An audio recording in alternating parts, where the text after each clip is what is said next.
Plus 0 square అంటే final గా 0 వస్తుంది. What is my relative? Relative minima. Relative minima అయినప్పుడు ఏమొస్తుంది నాకు? రిలేటివ్ మినిమా అని అంటే పాజిటివ్ డిఫరెంట్ అయినప్పుడు relative minima. What is that value of relative minima అంటే 0 అనాలి. ఓకే, ఇది రిలేటివ్ మినిమా అవుతుంది, value of the relative minima మాత్రం 0. ఈ విధంగా అనలైజ్ చెయ్యాలి. మీరు ఒక్క రోజు ముందు చూస్తున్నారబ్బా, కొంచెం అప్పుడప్పుడు రమా మేడం ముఖం, నా వీడియోల మొహం చూస్తే మీకు క్లియర్గా అర్థమవుతుంది. కానీ మీరు వన్ డే బ్యాటర్స్ కదా, ఏం చెప్పలేం. ఇప్పుడు ఈ ప్రాబ్లమ్ అనలైజ్ చేద్దాం. ఇక్కడ దాకా చేసినబ్బా మీరు. D1 అనేది గ్రేటర్ దెన్ 0 వచ్చింది, D2 అనేది లెస్ దెన్ 0 అంటే మీకు ఏమర్థమైంది?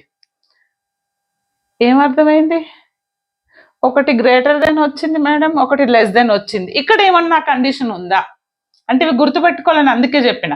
గ్రేటర్ దెన్ వస్తే గ్రేటర్ దెనే రావాలి, గ్రేటర్ దెన్